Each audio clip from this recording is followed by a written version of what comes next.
Transformation method જોઈ હતી. નાવ આપણે નેક્સ્ટ જે સિસ્ટમ ઓફ લિનિયર ઇક્વેશન વાળો ટોપિક છે એ ડિટર્મિનન્ટ ચેપ્ટરમાં જોવાનો છે. એની સાથે જ આપણે મેટ્રિક્સનું બી જોઈશું કે મેટ્રિક્સમાં બી કઈ રીતે system of linear equation solve થાય. બટ આપણે મોસ્ટ ઓફલી ડિટર્મિનન્ટની મેથડ યુઝ કરીશું, ત્યારે આપણે બંને મેથડ મેં ભણાવીશ. બટ હવે લાસ્ટ એક્સરસાઇઝ જે એક બાકી છે એ જોઈ લઈએ. Last exercise number 4. Exercise number 4 માં ફર્સ્ટ ક્વેશ્ચન જોઈએ. તો ક્વેશ્ચન નંબર ફર્સ્ટ જે છે એ કેવું છે, find the adjoint of the matrix. તો એ તમારે જાતે કરવાનો છે. એડજોઇન્ટ ફાઇન્ડ કરવાનું કે છે 1 2 3 4 આપ્યું છે, તો મેં હમણાં કીધું મેઇન ડાયગોનલના એલિમેન્ટ જે છે એને ટ્રાન્સફર કરવાના, અલ્ટર ચેન્જ કરવાના, અને ક્રોસ ડાયગોનલ જે છે એને શું કરવાના, સાઇન ચેન્જ કરી દેવાનું. બસ ધેટ્સ ઇટ. એટલો ડિફરન્સ કરવાનો છે. તો એ જાતે કરી દેશે ફર્સ્ટ વન. નાઉ સેકન્ડ વન જોઈએ. તો ફાઇન્ડ ધી મલ્ટિપ્લિકેટિવ ઇનવર્સ ઓફ એ. તો એમાં કીધું છે cos θ - sin θ. તો મેં હમણાં તમને કીધું હતું એક થિયરી ચલવી ત્યારે કે મલ્ટિપ્લિકેટિવ ઇનવર્સ નો મતલબ શું હોય, એનો ઇનવર્સ ફાઇન્ડ કરવાનું કહે છે, બીજું કંઈ નહીં કહેતા. કારણ કે a * b = i, તો b ને a નો મલ્ટિપ્લિકેટિવ ઇનવર્સ કહેવાય. તો એટલા માટે અહીંયા a ઇનવર્સ ફાઇન્ડ કરવાનું કહે છે અલ્ટિમેટલી. સો a આપેલો છે અહીંયા cos θ, a જે છે આપ્યો છે અહીંયા cos θ - sin θ, then sin θ અને cos θ, sin θ and cos θ અહીંયા આપ્યો છે. હવે આપણે a ઇનવર્સ ફાઇન્ડ કરવો હોય તો મેં કીધું એમ પહેલા એડજોઇન્ટ ઓફ a ફાઇન્ડ કરવો પડે. એની પહેલા તો મેં શું કીધું હતું, ડિટર્મિનન્ટ ઓફ a ઓલવેઝ પહેલા ફાઇન્ડ કરવાનો ફર્સ્ટ ઓફ ઓલ. તો પહેલા ડિટર્મિનન્ટ ઓફ a ફાઇન્ડ કરીશું, than after adjoint of a. તો પહેલા ડિટર્મિનન્ટ ઓફ a ફાઇન્ડ કરીએ તો કેટલા થાય, cos² θ sin² θ. તો કેટલા આવે 1. મીન્સ નોન ઝીરો છે, નોન સિંગ્યુલર, તો ઇનવર્સ એક્ઝિસ્ટ કરશે. તો એડજોઇન્ટ ઓફ a ફાઇન્ડ કરીએ. તો એડજોઇન્ટ ઓફ a કેટલા થશે, તો કે શું કરવાનું, મેઇન ડાયગોનલના જે એલિમેન્ટ જે છે એને અલ્ટર ચેન્જ કરવાના, તો એ તો એ જ રહેશે. અને ક્રોસ ડાયગોનલ જે છે એને શું કરવાના, તો કે અહીંયાથી સાઇન ચેન્જ કરી દેવાની. તો સાઇન ચેન્જ કરી દીધી આપણે. તો e ઇનવર્સ શું થશે, તો કે adjoint of a divided by determinant of a. તો એડજોઇન્ટ ઓફ a ડિટર્મિનન્ટ એ તો 1 છે, તો ડિટર્મિનન્ટ 1 છે, તો જે આ એડજોઇન્ટ ઓફ a છે એ થઈ જશે sin θ - sin θ into cos θ. તો આપણને મળશે મલ્ટિપ્લિકેટિવ ઇનવર્સ ઓફ a, મતલબ a ઇનવર્સ. ચલિए નેક્સ્ટ ક્વેશ્ચન જોઈએ, થર્ડ નંબર ક્વેશ્ચન. સો થર્ડ નંબર ક્વેશ્ચનમાં એવું કહેવા માંગે છે, late a be a non singular square matrix of order 3 cross 3. એક a non singular મતલબ determinant of a non zero છે, that is given in a question. અને એ શું છે પાછો 3x3 ઓર્ડરનો છે. તો પ્રૂવ કરવાનું છે determinant of adjoint of a. તો આપણને ખબર છે પ્રોપર્ટી આપણે પ્રૂવ કરાવેલી છે ઓલરેડી કે determinant of adjoint of a is equal two શું થાય, determinant of a power n - 1. Now order અહીંયા શું આપ્યો છે 3x3, એટલે n બરાબર શું થશે 3. તો અહીંયા શું આવી જશે result, adjoint of a, determinant of adjoint of a is equal two determinant of a power 2.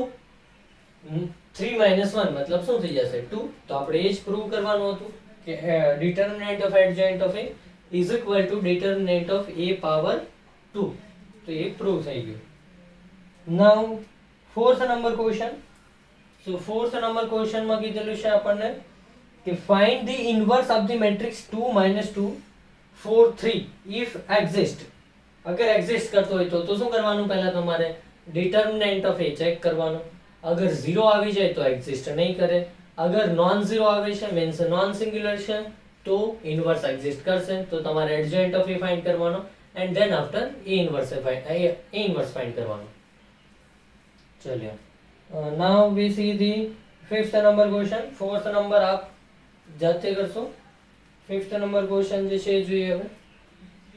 તો ફિફ્થ નંબર ક્વેશ્ચનમાં આપેલું છે અહીંયા कि a of alpha beta is equal to cos alpha minus sin alpha 0 sin alpha cos alpha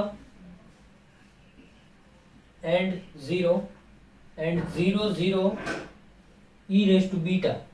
that is given. તો આપણે prove કરવાનું છે કે a of alpha beta inverse is equal to a of minus alpha minus beta. તો in short તમારે શું prove કરવાનું છે કે અહીંયા તમને એમ કીધું છે કે a ઇન્વર્સ જે હશે એ આ રીતે આન્સર મળશે. મતલબ તમને જે a ઇન્વર્સ મળશે ને એ આ જ મેટ્રિક્સમાં તમે આલ્ફા ની જગ્યાએ માઇનસ આલ્ફા પુટ કરશો, બીટા ની જગ્યાએ માઇનસ બીટા પુટ કરશો અને જે મેટ્રિક્સ મળે એ જ મેટ્રિક્સ તમને કોણ આપશે તો કે a ઇન્વર્સ. એ બંને ઇક્વલ હશે એવું આપણે પ્રૂવ કરવાનું છે. તો આ બી તમે જાતે કરશો. કઈ રીતે કરવાનું? પહેલા a ઇન્વર્સ ફાઇન્ડ કરશો અને a of minus alpha minus beta મતલબ આલ્ફા ની જગ્યાએ માઇનસ આલ્ફા, બીટા ની જગ્યાએ માઇનસ બીટા, પછી બંનેને શું કરી દેવાના? સરખા બતાવી દેવાના કે આ બંને સરખા છે તો હેન્સ પ્રૂવ થઈ જશે. પછી ચલિए that is fifth number question. now sixth number question છે. તો sixth number question જે છે એમાં એ પૂછે એવું કઈ કે if find the value of x ની વેલ્યુ ફાઇન્ડ કરો for which matrix A is the inverse of B. matrix A is the inverse of B. મતલબ શું કહેવા માંગે છે કે B નો ઇન્વર્સ જે છે એ A છે. matrix A is the inverse of B. આપણે A into B બરાબર I લખતા હતા ક્યારે કે matrix B is the inverse of A. matrix B is the inverse of A. પણ આપણને એવું ઊંધું કીધું છે અહીંયા matrix A is the inverse of B. તો અહીંયા શું લખવું પડશે? B A બરાબર I. matrix A is the inverse of B. તો અહીંયા તમારે શું કન્ડિશન એપ્લાય કરવાની? B A બરાબર I. તો B બી આપ્યો છે તમને, A બી આપ્યો છે, બંનેનું મલ્ટીપ્લિકેશન કોના બરાબર કરવાનું? I બરાબર. પછી ઇક્વેશન કમ્પેર કરવાથી તમને મળશે તો એના ઉપરથી તમારે કોને ફાઇન્ડ કરવાનું? x ને. વન મોર થિંગ, અહીંયા તમને એક જ વેરીએબલ છે પણ ઇક્વેશન કેટલા મળશે તમને? જેટલા બી મળે 3 4 મેક્સિમમ કેટલા મળી શકે? 9 બીકોઝ 9 એલિમેન્ટ છે. બટ જેટલા બી ઇક્વેશન મળે બધા ઇક્વેશનમાં જે x ની વેલ્યુ સેટિસ્ફાઈ થતી હોય એ જ એક્સેપ્ટ થશે. ફોર એક્ઝામ્પલ અગર પહેલું ઇક્વેશન એમ કહે છે કે x ની વેલ્યુ 1 અને 2, બીજું ઇક્વેશન એમ કહે છે x ની વેલ્યુ 2 અને 3, ત્રીજું ઇક્વેશન એમ કહે છે x ની વેલ્યુ 2 અને 4, તો x બરાબર 2 કરેક્ટ આન્સર થશે. કારણ કે આપણે તો એવો આન્સર જોઈએ છે કે બધી જે ઇક્વેશન છે એને સેટિસ્ફાઈ કરે, નહીં કે ગમે તે એક પર્ટિક્યુલર ઇક્વેશનને. તો તમારે આન્સર એ જ એક્સેપ્ટ કરવાનો રહેશે કે જે બધા ઇક્વેશનને સેટિસ્ફાઈ કરે છે. કોઈ એક ઇક્વેશન પ્લસ ઓર માઇનસ 1 જવાબ આપે છે, બીજું ઇક્વેશન 1 જવાબ આપે છે, તો કરેક્ટ આન્સર ઇઝ 1 બીકોઝ -1 જે છે એ બીજાને સેટિસ્ફાઈ નથી કરતું. આપણે એવા જ આન્સર એક્સેપ્ટ કરીશું કે જે જેટલા બી ઇક્વેશન મળ્યા છે ટોટલ બધા ઇક્વેશનને સેટિસ્ફાઈ કરે.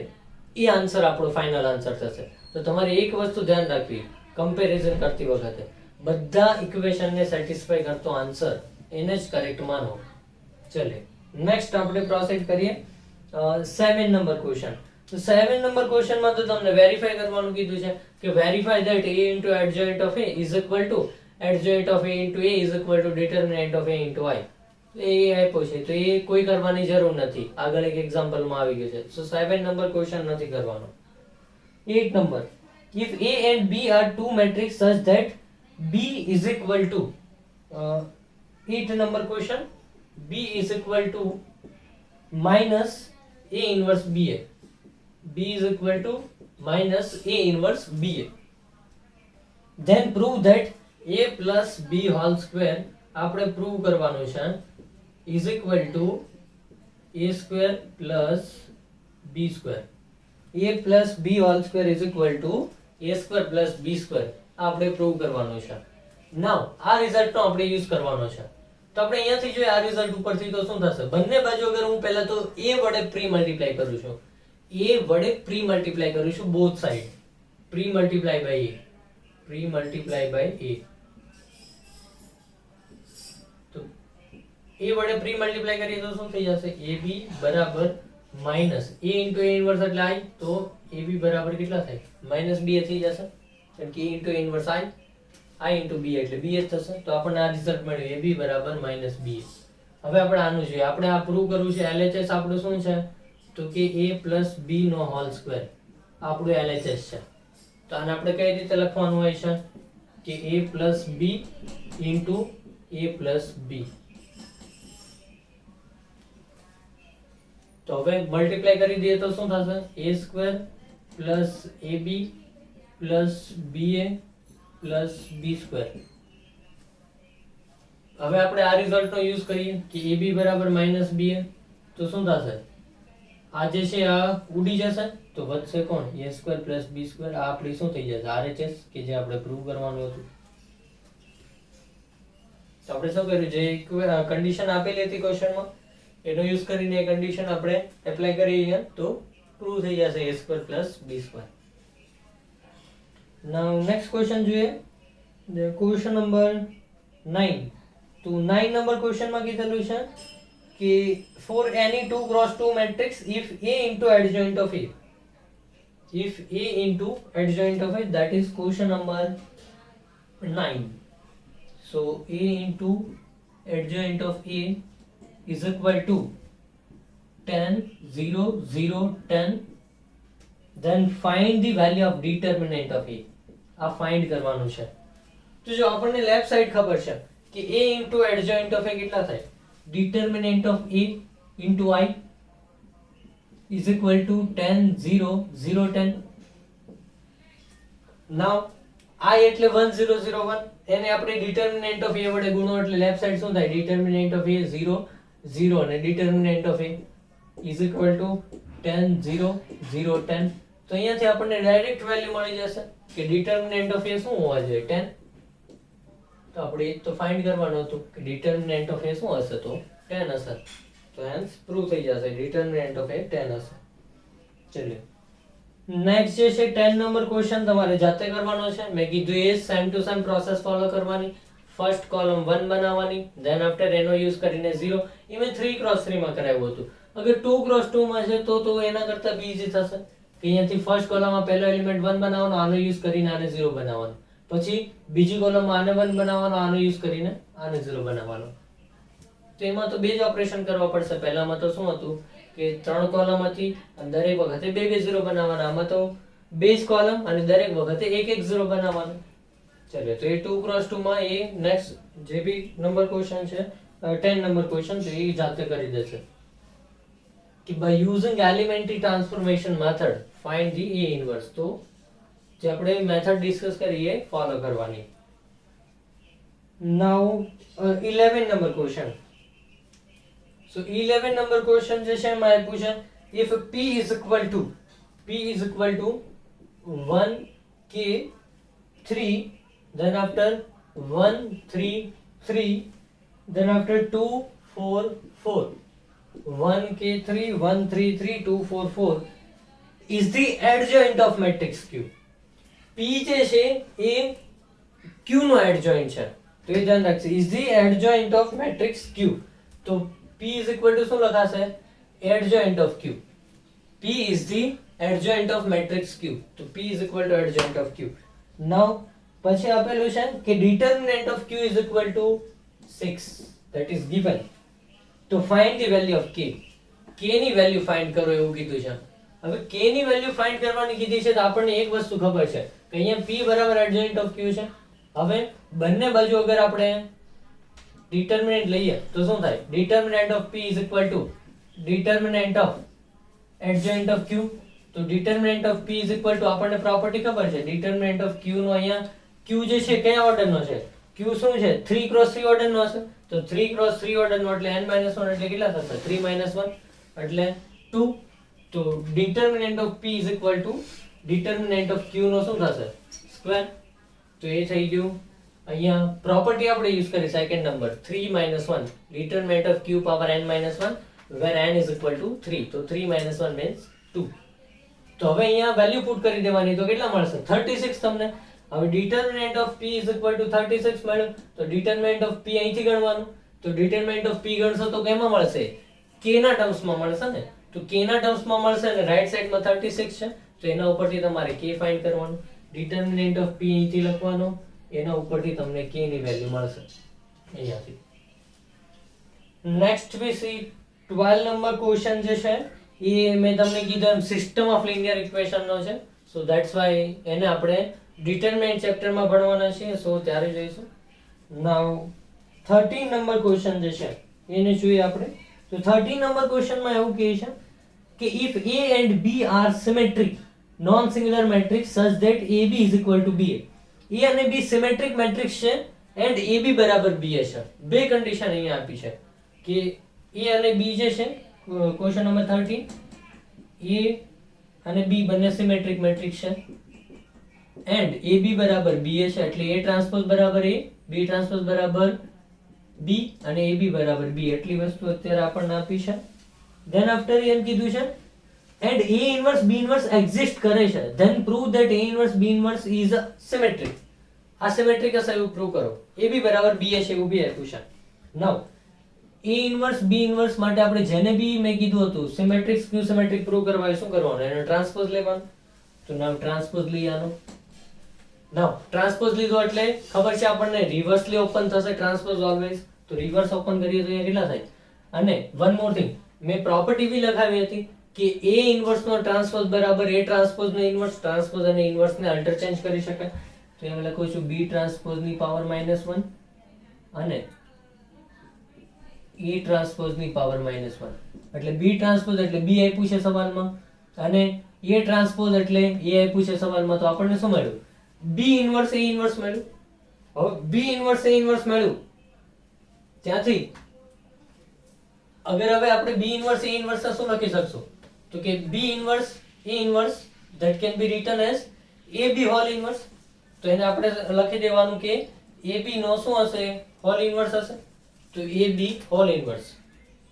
તો અહીંયા લખી દઈએ કે લેફ્ટ સાઈડ હતી A ઇન્વર્સ B ઇન્વર્સ નો ટ્રાન્સપોઝ ઇઝ ઇક્વલ ટુ અહીંયા આપણને મળ્યું AB હોલ ઇન્વર્સ. ત્યાંથી હવે AB હોલ ઇન્વર્સ મળી ગયું. હવે આપણને આ આપ્યું છે AB બરાબર BA છે.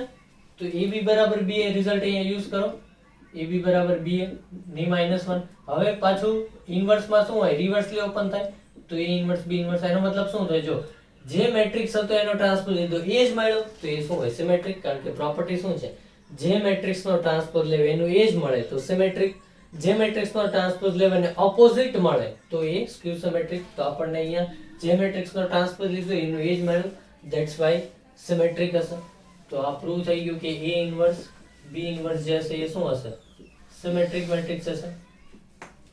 તો આ સિમેટ્રિક મેટ્રિક્સ થઈ ગયો.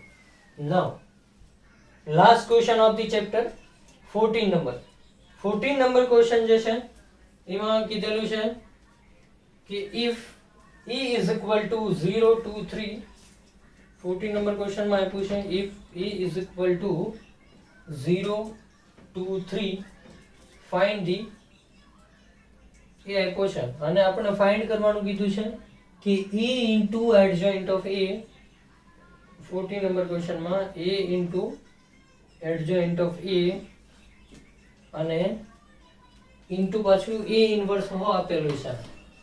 તો A inverse તો A into adjoint of A એમાં બ્રેકેટ છે અહીંયા અને into A inverse and then after into A that is also given haji into A. now આપણને ખબર છે A into adjoint of A જે છે એ શું હશે determinant of A into I into again A inverse into A. now I into A inverse એટલે શું હશે તો કે A inverse. now A inverse into A એટલે શું હશે I. તો કે determinant of A into I. તો આપણે ગણવાનું શું બાકી રહ્યું એટલે determinant of A કારણ કે આના બરાબર તો જવાબ શું આવ્યો determinant of A into I. તો determinant of A into I તો તમારે શું કરવાનું અહીંયાથી આનું જે determinant જે છે તમને આપ્યો છે સવાલમાં એ મેટ્રિક્સ તો એ મેટ્રિક્સ આપ્યો છે એનું determinant ફાઇન્ડ કરી દેવાનું અને એને કોના વડે મલ્ટીપ્લાય કરવાનું I વડે. લેટ્સ સે અહીંયા determinant તમને કોઈ બી મળે લેટ્સ સે 1 મળે 2 મળે 5 મળે તો એને I વડે મલ્ટીપ્લાય કરશો એટલે 1 ની જગ્યાએ બધી જે determinant મળ્યો હશે એ આવી જશે તમારે. તો ત્યાં તમારે જે મેટ્રિક્સ મળશે determinant of A ફાઇન્ડ કર્યા પછી એને I વડે મલ્ટીપ્લાય કરીને મતલબ એને અંદર ગુણી દેવાનું છે determinant of A મળે એને. એ આપણો ફાઇનલ આન્સર થશે. નાઉ સિંગલ કરેક્ટ ક્વેશ્ચન જે છે પાછળ આપેલા JEE લેવલ 1 માં એ સોલ્વ કરશો. ધેન આફ્ટર લેવલ 2 કોઈ સ્ટાર્ટ નહીં કરે ડાયરેક્ટ મૂવ થશે JEE મેઇન ના જે ક્વેશ્ચન પાછળના વર્ષમાં પૂછાયેલા છે એમાં એ સોલ્વ થઈ જાય એના પછી JEE એડવાન્સ સિંગલ કરેક્ટ માં એ સોલ્વ થઈ જાય અને ટાઈમ વધે છે તો જ મૂવ થશે લેવલ 2 માં. એની પહેલા લેવલ 2 નો કોઈ ક્વેશ્ચન સ્ટાર્ટ નહીં કરે. Only level 1, than after JEE main, JEE advance single correct, પછી ટાઈમ આઈ થિંક તો નહીં જ વધે, બટ જો વધે છે તો તમે લેવલ 2 માં જઈ શકો છો. મોસ્ટ ઇમ્પોર્ટન્ટ છે પાછળના બે પાર્ટ સોલ્વ કરવા, JEE મેઇન અને JEE એડવાન્સ. આપણે પહેલા JEE લેવલ 2 સ્ટાર્ટ કરીએ છીએ, પાછળના પાર્ટ તો સોલ્વ જ નથી કર્યા હોતા. ઘણા બધા ડાઉટ પૂછે છે તો એના ઉપરથી મને એવું લાગે છે. સો ધેટ્સ વાય લેવલ 2 કોઈ હજી સુધી ટચ નથી કરવાનું. પહેલા JEE મેઇન એક્સરસાઇઝ પાછળની સોલ્વ થવી જોઈએ અને લેવલ 1 અને JEE advance single correct, than after move થવાનું છે લેવલ 2 માં. સો લેવલ 2 અત્યારે કોઈ સોલ્વ નહીં કરે.